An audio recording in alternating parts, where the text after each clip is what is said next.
Good day, Sat Shri Akal, good morning, a beautiful morning again in Dehradun. Welcome back, hosts. We are taking a journey of hosting. We have discussed a lot of topics. The last topic was finances.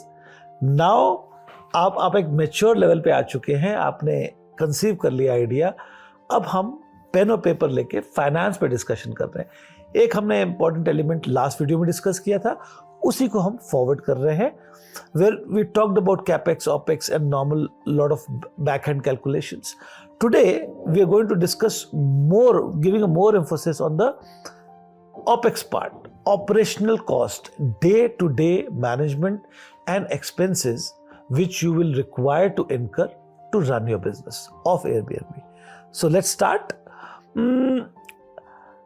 Take a pen and paper, sit and work out a budget for your Airbnb. बहुत simple है, आप इसको Airbnb ना ले, let's conceive it as your home. आप अपनी husband के साथ आप बैठिए, वाइफ के साथ बैठिए, पेरेंट्स के साथ बैठिए और एक पेन और पेपर लेके डिस्कस कीजिए कि यार इस घर को रन करने के लिए आपका अपना घर, अभी हम Airbnb की बात नहीं करते हैं, अपने रिसोर्सेज आपके पास हैं, आपके पेरेंट्स हैं, आपके स्पाउस हैं, let's sit and discuss with them कि in a month what all expenses हम इनकर करते हैं इस घर को चलाने के लिए. सो स्टार्ट फ्रॉम आपके घर में दूध आता होगा सुबह, आपके घर में राशन आता होगा महीने में या 15 दिन में, जैसे भी है. बिजली है, उसका बिल जाता होगा, वाटर जाता होगा, आपके प्रॉपर्टी के कुछ टैक्सेस जाते होंगे.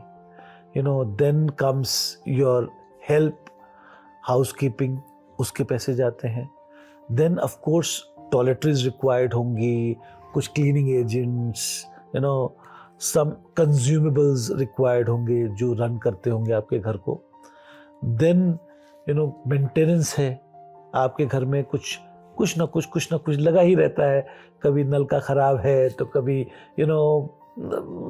कुछ भी है. तो गैस सिलेंडर आता है घर में, कितना आता है, क्या आता है, बैठते हैं इन सारे चीज़ों को जॉट डाउन करते हैं और फिर देखते हैं कि मेरा मंथली बजट पहले तो कितना खर्चा होता है मेरा, और फिर उसको हम कैटेगराइज करते हैं किन किन कैटेगरी में ये तोड़ा जा सकता है, बांटा जा सकता है. House keeping can be one category, bills and consumables probably can be one category. Then comes, maintenance can be one category, and hiring staff to run the show could be one category. It all depends on you, how you can make it simple. Categorize your expenses and then give that category a particular number, which is your actual number. Let's say, take an example where your house runs on a 50,000 rupees budget a month. उस 50,000 में categorize करिए, percentage दीजिए कि कितना percentage मेरा इस category में जाता है. Now with this knowledge which is already a great knowledge जो आपके घर में आपको मिल रही है फ्री ऑफ कॉस्ट, उसको लेके अब आप अपने होम स्टे में आइए.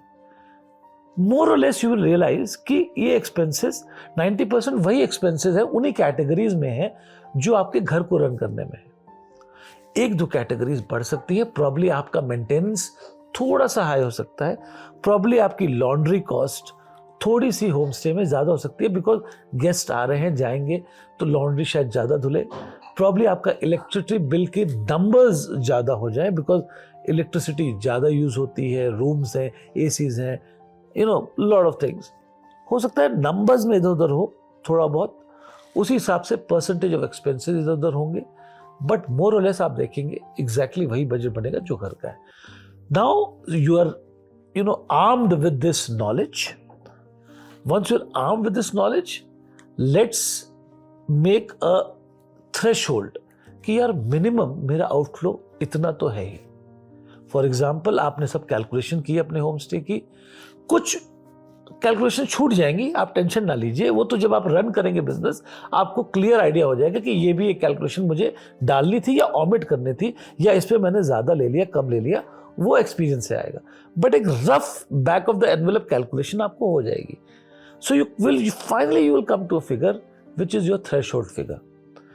Now this figure is very important for you. आपको simply क्या focus करना है? I have to make my sales in such a way और probably have इतना input per month कि ये threshold तो meet हो जाए, सस्टेनेबल मॉडल ऑफ बिजनेस बने, घर से पैसे ना जाए। देखिए बिजनेस जब आप रन करेंगे तो ऐसा नहीं है पहले महीने से ही आपको थ्रेशोल्ड आ जाएगी, कुछ तो आपको लीवे लेके चलना पड़ेगा। Probably you will say that when I have made this calculation I will take a runway of probably year is a big thing कि मैं इतना रनवे तो अपने अकाउंट में लेके चलूंगा। एग्जाम्पल 50,000 मेरा मंथली एक्सपेंस थ्रेशोल्ड, मेरा लिमिट आ गई है। 50,000 into 12 months, about 6 lakhs। क्या मेरे पास ये बकेट लिस्ट कहीं पड़ी है, बकेट कहीं पड़ा है ये इतना, ताकि मुझे अपने होम स्टे को 1 साल चलाने के लिए एक सस्टेनेबल पैसा कहीं मैंने सेव किया हुआ है, ये पड़ा है। तो इससे क्या होगा, आपको टेंशन नहीं होगी, आप क्राइसिस सिचुएशन में नहीं आएंगे। आपका क्लियर है कि this is my part of my capex जो मुझे साइड में रखना है, शायद यूज हो शायद ना यूज हो, ये मेरा बफर है। प्रोबेबली आप फर्स्ट महीने से ही अपने थ्रेशोल्ड पे आ जाए, second, third, 4th month, 5th month में आ जाए। इस कैपिटल को, बफर जोन को शायद आपको रिक्वायर्ड ही ना हो, बट रखेंगे आप इसलिए कि आप अपने बिजनेस को पैशनेटली कर सके without coming to a crisis limit जहां पे आपको सोचना पड़े कि नहीं यार अब मुश्किल हो रहा है। So keep that buffer in zone, make it part of your capex only.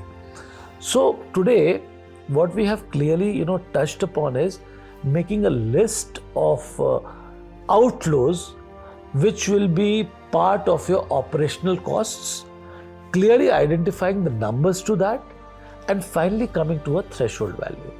Once you've done that, you've kept a buffer zone, life becomes simpler for you. You are free from the finance part and you'll focus on the creativity, making your journey of hosting much more experiential, and probably within 6 months your business will already be profitable. So we are hoping for that. I hope this topic today gave you insight of the finances. We are going to take this discussion further in further 3-4 videos. बहुत ही simple करके मैंने इसको कोशिश की है बनाने की, and I hope it is coming across. Yet again, your comments, your suggestions are always welcome. Please let us know so that we can make your hosting journey more easy, more comfortable. Thank you so much.